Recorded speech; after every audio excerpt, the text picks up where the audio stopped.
જય શ્રી કૃષ્ણ, રાધે રાધે. હું છું શ્વેતા ખાણધર અને મારી આ યુટ્યુબની ચેનલ શ્વેતા ખાણધર પર જીવનમાં કંઈક ને કંઈક નવું શીખવા મળે એના માટે દરરોજ વિડીયો અપલોડ કરું છું.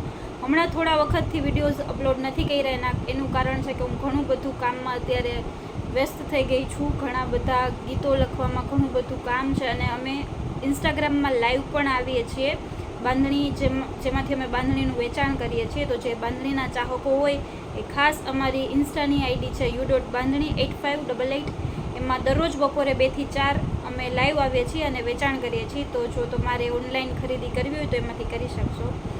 તો આજે આપણે વાત કરશું આધ્યાત્મિકતા અને ધાર્મિકતા. આધ્યાત્મિક અને ધાર્મિક આ બે શબ્દો વચ્ચે શું તફાવત છે? ઘણા લોકો એમ કહેતા હોય હું તો બહુ ધાર્મિક છું, હું બહુ આધ્યાત્મિક છું.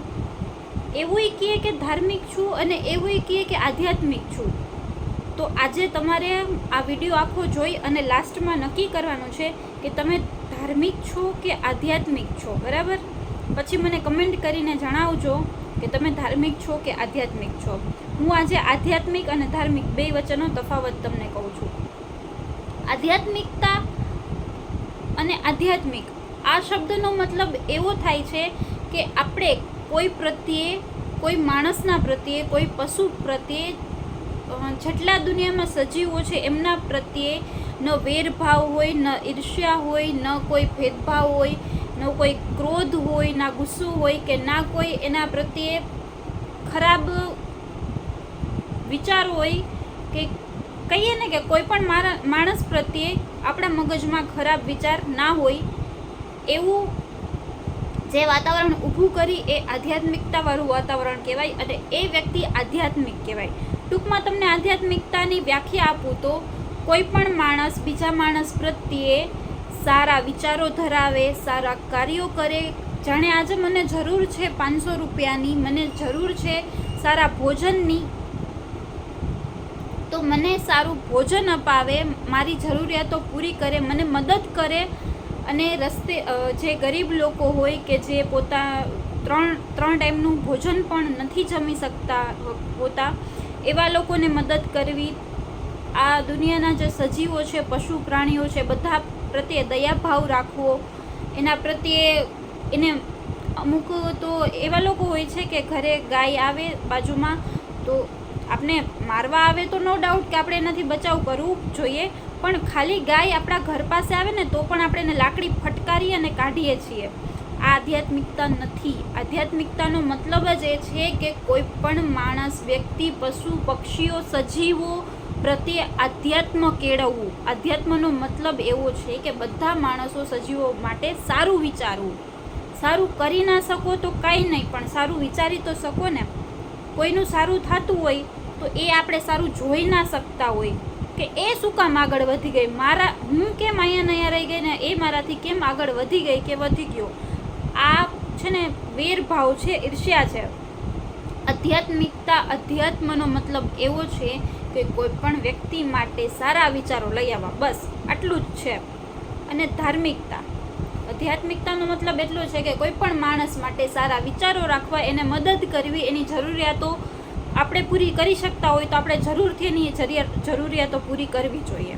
અને ધાર્મિકતાનો મતલબ એવું છે કે ભગવાન, અમુક વ્યક્તિઓ એટલા બુદ્ધિશાળી હોય છે, કટાક્ષમાં કહું છું બુદ્ધિશાળી, એટલા બુદ્ધિશાળી હોય છે કે રસ્તા પર મંદિરની બારે જે ગરીબ માણસ બેઠો હોય ને એ ભૂખ્યો હોય, ભોજન વગરનો તડપતો હોય, તો એને ભોજન નથી કરાવતો અને મંદિરની અંદર જઈ ભગવાનની મૂર્તિ પાસે 500 રૂપિયા, 1000 રૂપિયા, મેવા, મીઠાઈ, ધૂપ, દીપ, દૂધ, તેલ, જેટલું ભગવાનને ચડતું હોય ને પૂજામાં શ્રૃંગાર એ બધું ચડાવે છે. એમાં લાખો રૂપિયા ખર્ચો કરે છે.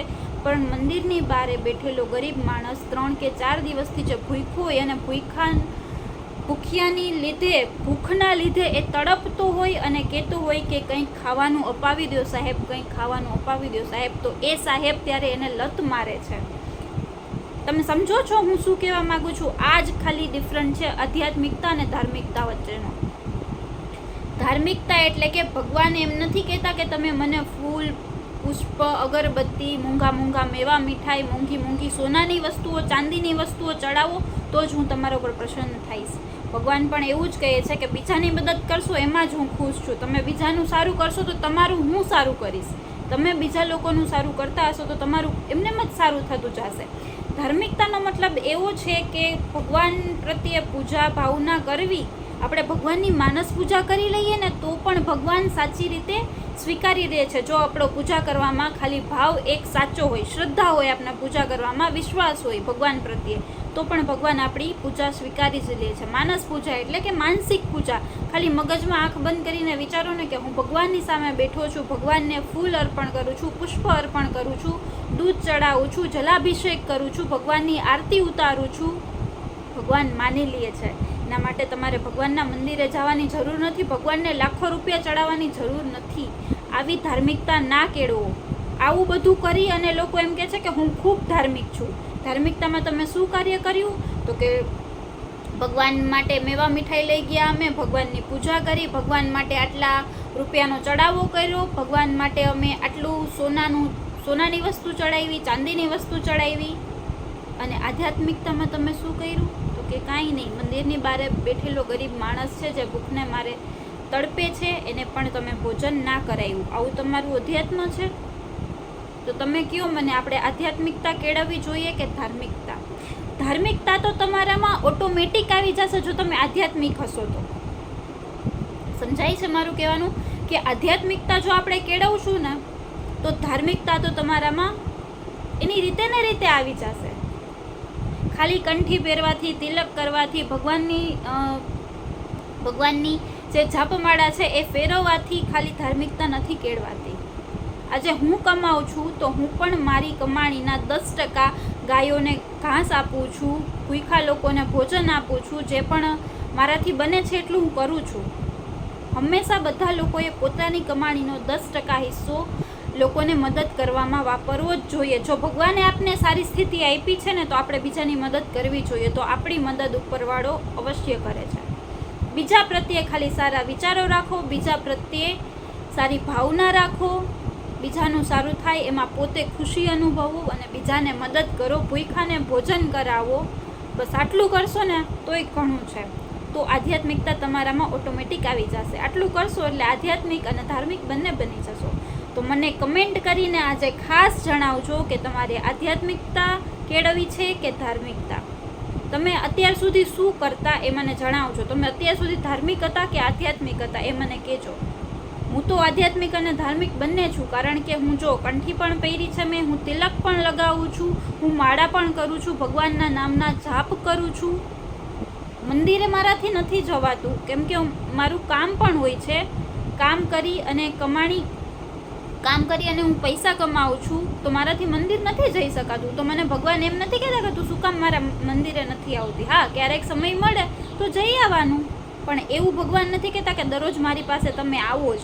બે હાથ જોડી સચ્ચા હૃદયથી ભગવાનને યાદ કરી લેશો ને, ભગવાનનું નામ લઈ લેશો ને તો પણ આપણે ભગવાનની પૂજા કરી એટલું જ આપણને પુણ્ય મળશે.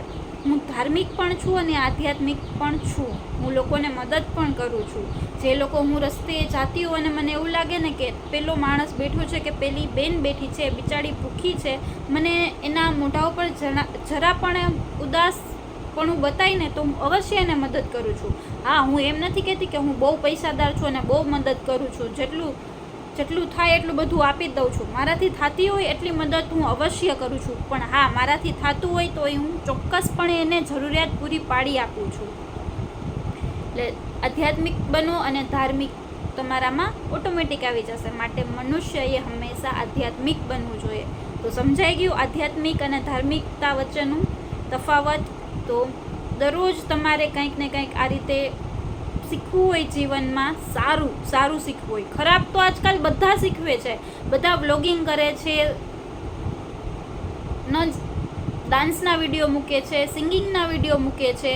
મારામાં એવું કોઈ આવડત નથી. મારામાં એક આવડત છે કે મારી અંદરથી જે સારા વિચારો આવે ને એને લોકો સામે રજૂ કરું. હું લેખક છું. તમે કોઈ પણ શબ્દ આપો ને એના ઉપરથી હું આખી રચનાઓ કરી દઉં છું, આખી કવિતાઓ લખી દઉં છું. એટલે મારી અંદરથી જે મને વિચારો સ્ફુરે ને એ તમારી સામે રજૂ કરું છું. બસ આ જ મારી આવડત છે અને આ જ મારી સાચી પરખ છે.